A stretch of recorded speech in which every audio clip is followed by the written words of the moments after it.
जय हिंद दोस्तों, स्वागत है आप सभी का हमारे चैनल पे। डीएलएड फर्स्ट सेमेस्टर का आज मैथ का पेपर हो चुका है और इसका सॉल्यूशन मैं आपके सामने लेकर के आया हूँ। ये 2023-24 सत्र जो भी चल रहा था आपका, इसमें पेपर बहुत ईजी आया था, लेकिन कुछ बच्चों के लिए दिक्कत हो सकता है हो गई हो। लेकिन अब इतना आसान पेपर आने के बाद भी नहीं कर पाएंगे तब तो दिक्कत ही है। देखिए, शुरू करते हैं जल्दी से। इसको कर लिया जाए, कैसे क्या करना है देख लीजिए। जो लोग करके आए होंगे अच्छे से वो तो बहुत बढ़िया है, लेकिन अब क्या बताएं, कुछ लोग तो इतने में ही परेशान हो जाते हैं, जबकि बहुत आसान पेपर आया था। आइए इसको देखते हैं। देखिए, इसमें पहला क्वेश्चन जो कि आपके सामने दिख रहा होगा, मल्टीप्लाई का है। ये तो बिल्कुल गलत नहीं करना था। 0.6 इंटू 0.4, जब आप इसका इससे मल्टीप्लाई करेंगे तो कितना होगा? 6 चौक 24, 24 ये हो गया। एक एक अंक पे दशमलव पीछे से देखेंगे, एक अंक पे इधर एक अंक पे इधर, तो दो अंक पे दशमलव लगाना था, पीछे से दो अंक पे दशमलव लगा दीजिए। तो कहने का मतलब इसमें जो ऑप्शन सही है वो है चौथा वाला। ठीक है, अब इसके बाद देखते हैं। इसके बाद अगला क्वेश्चन है आपका कि वह संख्या ज्ञात कीजिए जिसका 24% 96 है। तो इसमें क्या करना था आपको? 96 जो दिया गया है इसको 100/24 से गुणा कर देना था। 24 चौका 96, कुल मिला के कितना आ जाएगा? 4 × 100, और इसका आंसर आ जाएगा 400। तो 400%, 400 आ जाएगा, 400% नहीं होगा। तो कुल मिला के इसमें कौन सा विकल्प सही है? इसमें यही तीसरा विकल्प सही है। इसके बाद देखते हैं। इसके बाद दिया गया है कि तिर्यक रेखा के एक ही ओर के अंतःकोण होते हैं। तो देखिएगा, पहले पहले हम आपको बता देते हैं। ये है तिर्यक रेखा। अब तिर्यक रेखा के एक ही ओर, इसमें कई बातें बताई हैं। ये है तिर्यक रेखा और ये है अंतः का मतलब अंदर, अंतःकोण यही चारों होते हैं। लेकिन एक ही ओर के बोला गया, एक ओर, तो एक ओर चाहे आप ये दोनों ले लीजिए चाहे ये दोनों ले लीजिए। तो एक ही ओर में चाहे इसको इसको लेंगे या फिर इसको इसको लेते हैं, तो इन दोनों का जोड़ जो होता है हमेशा 180 अंश होता है। चलिए मान लीजिए इतनी समझ होती है आपको कि हाँ 180 अंश होता है।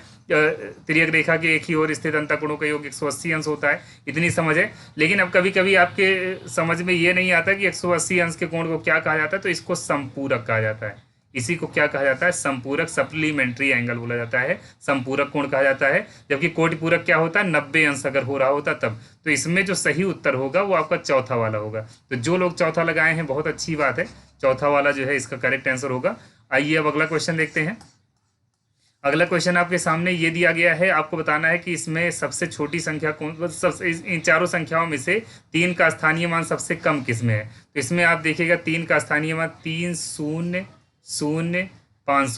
सॉरी ये मतलब जितने जितने अंक होते हैं उतना जीरो लगाया जाता है। तो 30,000 इसमें होगा, और इसमें देखिए 300 होगा, इसमें देखिए 30 होगा, और इसमें कितना होगा? सिर्फ 3 होगा। तो कहने का मतलब इसमें भी चौथा विकल्प बिल्कुल सही होगा, 3 इसका सही आंसर होगा। क्योंकि इसमें देखिए, सॉरी चौथा विकल्प सही होगा। 3 देखिए इसमें सबसे कम वैल्यू दे रहा है, बाकी इसमें 30 है, इसमें 300, इसमें 30,000 है, तो इसीलिए चौथा विकल्प सही होगा। अब देखिएगा, इसमें बोला गया क्रमागत दो पूर्णांकों के बीच का अंतर। तो पूर्णांक कोई भी लिखिए, जैसे 1 2 3 4 ये सब भी तो पूर्णांक है। इनके बीच कितने का अंतर होता है? 1 का अंतर होता है। देखिए इन दोनों में कितने का अंतर है? 1, इनमें भी 1 का अंतर। अगर मान लीजिए आप देखते हैं -2 -1 और 0 देखें, सब में देखेंगे आप 1 1 का ही अंतर मिलेगा। तो इसी वजह से दूसरा विकल्प जो होगा बिल्कुल सही होगा। क्रमागत बोला गया, वो भी पूर्णांक बोल दिया गया, तो क्रमागत पूर्णांकों के बीच कितने का अंतर होता है? 1 का अंतर होता है। अगला प्रश्न देखेंगे। रेखाखंड को परिभाषित करना था। रेखाखंड तो इसके नाम से ही लाइन सेगमेंट जिसको बोला जाता है। यहाँ आप देखिए, ये लाइन सेगमेंट क्या होता है? लाइन सेगमेंट किसी रेखा का एक छोटा सा भाग होता है जो दोनों तरफ क्या होता है? रुका होता है, मतलब इसमें अंत बिंदु होता है। ठीक है, ये दोनों तरफ बढ़ाया नहीं जा सकता है। तो रेखाखंड क्या होता है? रेखा का एक छोटा सा भाग होता है जिसको दोनों तरफ आप बढ़ा नहीं सकते हैं, इसको ध्यान रखिएगा। और ऐसा आप लिख भी सकते थे। कई बातें और तरीके से भी, जैसे दो बिंदुओं के बीच की दूरी को भी बोला जा सकता था, दो बिंदुओं के बीच की दूरी। अब देखिएगा, लेकिन ज़्यादा उपयुक्त मैं ये समझता हूँ रेखाखंड, रेखा का कोई खंड, रेखा का कोई भाग जो होता है उसी को रेखाखंड कहते हैं। और रेखा को तो बढ़ाया जा सकता है क्योंकि रेखा दोनों तरफ बढ़ती है, लेकिन रेखाखंड को नहीं बढ़ाया जा सकता है। अब देखिए, इसमें इसका इससे मल्टीप्लाई करके फिर 0 से मल्टीप्लाई करना था। तो ध्यान दीजिएगा, कुछ बच्चे गलती किए होंगे, यहाँ माइनस प्लस दे करके जोड़ लिए होंगे, कुछ कर दिए होंगे। लेकिन यहाँ देखिएगा, इन सब तीनों के बीच मल्टीप्लाई दिया गया, और मल्टीप्लाई करने के बाद कितनी भी बड़ी संख्या दी जाए और इंटू 0 लिखा जाएगा, तो इसका आंसर आप बराबर 0 लिख देते, बस और कुछ करना नहीं था। जितना ये दिया गया है इतना बराबर 0 लिख देना था बस। ठीक है, अब अगला प्रश्न देखेंगे। अगला प्रश्न ज़्यादातर बच्चे नहीं कर पाए होंगे, है तो आसान ही, लेकिन जो समझ पाएगा वही कर पाएगा। देखिए, इसमें दिया गया मोहन एक माला 1/3 मिनट में बना सकता है। तो आपको बताना है कि 1 घंटे में वह कितनी माला बना लेगा। तो आपको मैं करके बताता हूँ। जैसे देखिए, 1/3 मिनट में, 1/3 मिनट में कितनी माला बना सकता है? बनाए गए माला की संख्या आप लिख दीजिएगा, कितना है? 1 है। देखिएगा 1/3 मिनट में कितना माला बना रहा है, 1 मिनट बना, एक माला बना रहा है, ठीक है, एक माला वो बना लेगा। तो 1 मिनट में कितना बनाएगा, अरे 1/3 मिनट का मतलब होता है 20 मिनट, आप निकाल लीजिएगा। एक बटे 3 मिनट का मतलब क्या होता है, 20 मिनट होता है। तो 1 मिनट में कितना बनाएगा, सोचिए 1/3 मिनट में अगर एक बना रहा है तो ये जो आप देख रहे हैं 1 मिनट में, तो 1 मिनट में आपका 1 × 3 मतलब 3 माला बनाएगा। अरे आप खुद सोच लीजिए, आप दिमाग लगा लीजिए। जैसे हमने कहा कि 1/3 मिनट का मतलब क्या हुआ, 1/3 मिनट का मतलब ये हो जाता है, रुक जाइए इसको लिख दें तब, 3 माला। कहने का मतलब 1 मिनट में कितना बनाएगा, 3 माला। 1/3 का मतलब क्या हुआ, 20 मिनट। ये कैसे हुआ, जैसे 1 मिनट में कितना होता है, 60 मिनट। 60 का 1/3 निकालें कितना होगा, 3 दूनी 6, ये 20 मिनट आ जाएगा। कितना आ जाएगा, 20 मिनट। तो सोचिए पहले, जब 20 मिनट में एक माला बना रहा है तो 1 मिनट में कितना बनाएगा, अरे 20×3 = 60, 1 मिनट में 60 घंटे, सॉरी, जैसे 1/3, सॉरी यहाँ पर थोड़ा सा हमने गलत लिखा हुआ है, यहाँ पर एक बात हमने गलत बोल भी दिया है। जैसे यहाँ थोड़ा सा ध्यान देंगे आप लोग कि सेकंड होगा, मिनट नहीं होगा। जैसे 1/3 मिनट का मतलब क्या होता है, 20 सेकंड होगा। रुक जाइए यहाँ पर लिख देते हैं, 1/3 मिनट का मतलब क्या होता है, 20 सेकंड, क्योंकि मिनट को सेकंड में बदला गया है यहाँ पर। इसे अगर 60 से मल्टीप्लाई कर देंगे ना, देखिए ये कितना आ जाएगा, ये 20 आ जाता है, मतलब 60 सेकंड आ जाएगा। तो ये चीज़ आप थोड़ा सा ध्यान देंगे। तो 1/3 मिनट का मतलब हमने क्या कहा, 20 सेकंड। 20 सेकंड में अगर कोई एक माला बनाएगा तो 60 सेकंड में 3 माला बनाएगा, वो तो आप व्यवहारिक रूप में समझ सकते हैं। अब बोला गया 1 घंटे में, 1 घंटे का मतलब क्या हुआ, 1 घंटे का मतलब होता है 60 मिनट। थोड़ा सा ध्यान देंगे आप, 1 मिनट में अगर उसने 3 माला बनाया हुआ है तो 60 घंटे में कितना बनाएगा, 60 मिनट में कितना बनाएगा, 3 × 60। ध्यान दीजिएगा, जैसे यहाँ क्या बोला गया, 1 मिनट में 3 माला, ठीक है। तो 1 घंटे में कितना बनाएगा, 1 घंटे में 60 मिनट होता है, तो 60 मिनट में कितना बना लेगा, 3 × 60 मतलब 3×6 = 18, 180 माला। थोड़ा सा दिमाग लगा लीजिए, इसमें आसान है, बस थोड़ा सा आपको समझना होगा। जैसे 1/3 मिनट का मतलब हो जाता है 20 सेकंड। 20 सेकंड में एक माला बन रहा है, तो 20 सेकंड में अगर एक माला बनेगा तो खुद दिमाग लगा लीजिए, 1 मिनट में होता है 60 सेकंड, तो 60 सेकंड में 3 माला बन जाएगा। तो अब देखिए यहाँ 1 मिनट में अगर आपको पता चल गया 3 माला बना सकता है, तो 1 घंटे में कितना मिनट होता है, 60 मिनट। तो 1 मिनट में अगर उसने 3 माला बनाया हुआ है तो 60 मिनट में कितने बनाएंगे, 3 × 60, ठीक है। तो इसको मल्टीप्लाई कर देंगे, 180 आ जाएगा इसका आंसर। मान लीजिए आपने नहीं किया होगा तो आपने बहुत बड़ी गलती की है। फिलहाल अब आगे का काम करते हैं, 60 अंश का कोण बनाना है। इसको कितनी बार हमने खुद बताया हुआ है कि ये बहुत इंपॉर्टेंट है। जितना पेपर हमने मतलब इसमें इंपॉर्टेंट क्वेश्चन बताया, उसमें ये वाला तो बिल्कुल बार बार हमने बताया था। क्या करना था, एक बार क्या करते, एक लाइन खींच लेते और एक आर्क लगा लेते, इसको कम ज़्यादा किए बिना एक आर्क और लगा देते और इस लाइन को इससे मिला देना था। बस ये हो जाता है आपका 60 अंश का कोण, इतना कर देना था। अब इसके बाद देखेंगे आप, इसके बाद अगला क्वेश्चन बोला गया है कि 3 अंकों की सबसे बड़ी संख्या और उसका उत्तरवर्ती लिखना है। तो 3 अंकों की सबसे बड़ी संख्या क्या होगी, पहले आप लिख लेते 3 अंकों की सबसे बड़ी संख्या 999। अब इसमें क्या करते आप, एक जोड़ देते तो कितना आ जाता है, 1000। 1000 इसका सही उत्तर हो जाएगा। इसके बाद देखेंगे 117 को क्या करना है, दो संख्याओं के गुणा के रूप में व्यक्त कीजिए जिसमें एक संख्या 13 है। तो 117 को आप क्या लिख सकते हैं, 13 9 117, 13 × 9 लिख देना था, बस यही उत्तर हो जाएगा आपका। इसमें और कुछ करना ही नहीं था। अगला प्रश्न देखेंगे आप। अगला प्रश्न है, एक बगीचे की लंबाई कितनी दी गई है, 115 मीटर और चौड़ाई दी गई है 45 मीटर। तो थोड़ा सा ध्यान देंगे आप, लंबाई मतलब लेंथ कितनी दी गई है, ये 115 मीटर, 115 मीटर। और ब्रीथ कितना दिया गया है, ब्रीथ दिया गया है 45 मीटर। तो आप ध्यान दीजिएगा, इसमें क्या करना है, इसको तार घेरना है। तार चारों तरफ, बगीचे के चारों तरफ क्या करना है, तार घेरना है। पूछा गया कितना मीटर लगेगा तार, तो आप क्या करेंगे, पहले आप दिमाग लगा लीजिए इसमें कि अगर आपका ये आयताकार बाग है तो तार इधर लगेगा, इधर लगेगा, इधर लगेगा, इधर लगेगा।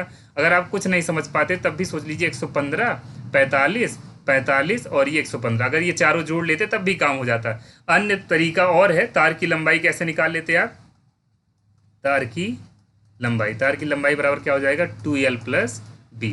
यही फार्मूला आप लगा देते, काम हो जाता। ये आयत के परिमाप का सूत्र होता है, 115 और धन 45, ये क्या हो जाता, 2 × इसको जब आप ऐड करते हैं तो ऐड करने के बाद कितना मिल जाएगा, 160, और इसको मल्टीप्लाई कर देंगे 320 मीटर आ जाएगा। इतना मीटर तार लगता है, बस इतना काम करना था आपको। अब अगले प्रश्न पे ध्यान दीजिए।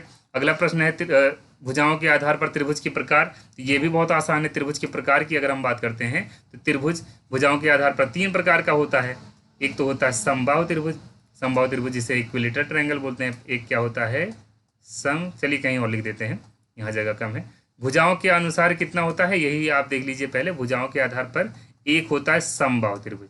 समबाहु, ये तीन प्रकार होता है, तीन प्रकार, भुजाओं के अनुसार तीन प्रकार होता है और कोणों के अनुसार। समबाहु त्रिभुज, ये 5वीं कक्षा का सवाल है। समबाहु त्रिभुज क्या होता है? जिसमें तीनों भुजाएं समान होती है। आप इसकी परिभाषा बताना चाहते हैं, वह त्रिभुज जिसकी तीनों भुजाएं समान होती है उसे समबाहु त्रिभुज। समबाहु, बाहु मतलब क्या होता है? भुजा, सम मतलब होता है बराबर, तो समबाहु, समबाहु मतलब क्या हो जाएगा? ऐसी त्रिभुज जिसकी तीनों भुजाएं बराबर हो, क्योंकि त्रिभुज में तीन ही भुजाएं होती हैं। इसके बाद देखिएगा दूसरा क्या होता है? समद्विबाहु, दूसरा होगा समद्विबाहु, दूसरा होगा समद्विबाहु। नाम से ही पता चल जाएगा, अभी देखिएगा। समद्विबाहु त्रिभुज, ये दूसरा टाइप हो गया। तो समद्विबाहु मतलब ऐसे त्रिभुज, ऐसा त्रिभुज जिसमें दो भुजाएं समान हो, समद्विबाहु त्रिभुज हो जाएगा। ऐसा त्रिभुज जिसकी दो भुजाएं समान होती हैं समद्विबाहु त्रिभुज कहा जाएगा। इसके बाद आएगा एक और, जो कि तीसरा प्रकार है। तीसरा प्रकार होता है विषमबाहु त्रिभुज। विषमबाहु त्रिभुज, विषमबाहु त्रिभुज। इसमें क्या करना था? इसमें आप ये लिख देते, आप थोड़ा सा व्यवस्थित ले लीजिएगा, मैं थोड़ा जल्दी के चक्कर में कर रहा हूँ, ताकि आप कम समय में देख लें, क्योंकि कल भी एग्जाम है, तो कल आप उसको अच्छे से कर सकें। समबाहु त्रिभुज क्या होता है? जिसमें तीनों भुजाएं असमान हो, तीनों भुजाएं क्या हो?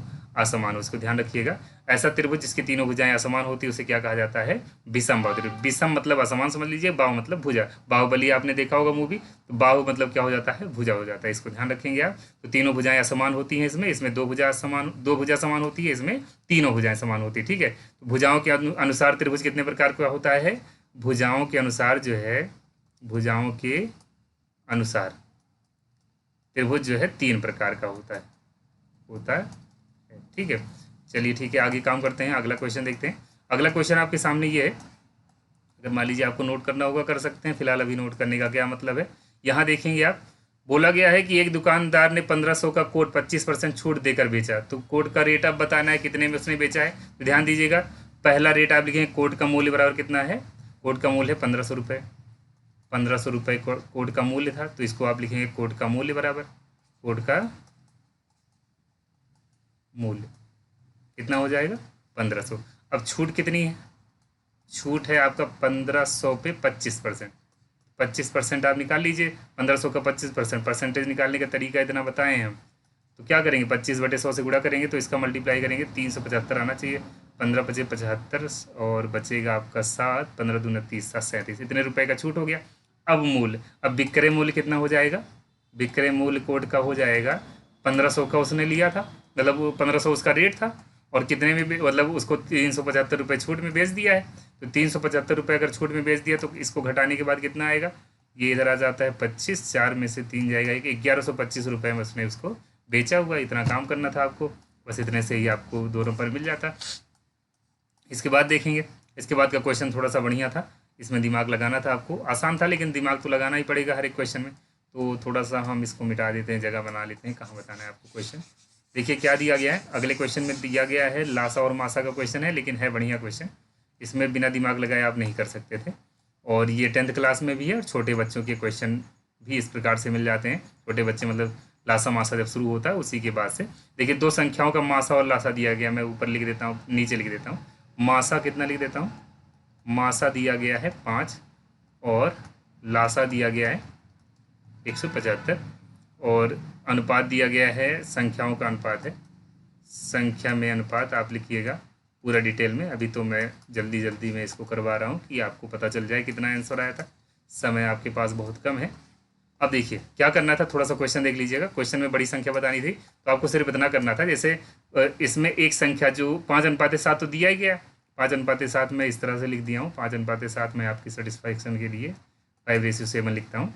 तो इसमें एक संख्या आप क्या लिखेंगे? एक संख्या आप 5x लिख देते, और दूसरी संख्या क्या लिखते? 7x।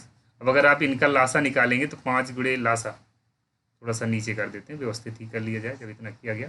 तो इसमें हम करते हैं लासा बराबर क्या आ जाएगा? इसका लासा 5 गुणे 7 गुणे x, ये इसका लासा आ जाएगा, 5 7 35x आ जाएगा। और यही लासा किसके बराबर होगा? इसके बराबर होगा, 175 के बराबर हो जाएगा। इसको हम क्या करते हैं, जल्दी से 175 के बराबर लिख देते हैं।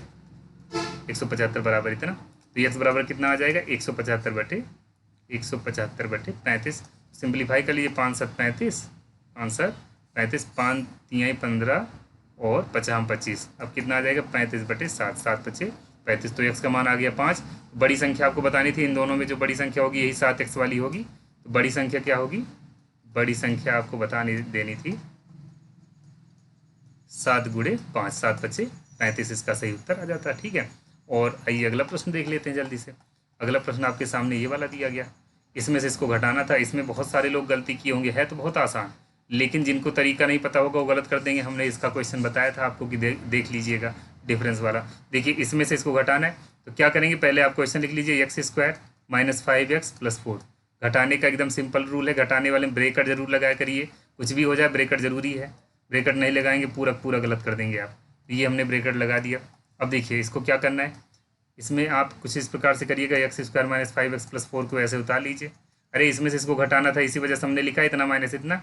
अब ब्रेकेट खोलेंगे -3x² और +6x प्लस और -3 हो जाएगा। अब देखिए x² में से 3x² जाएगा, कितना बचेगा, -2x²।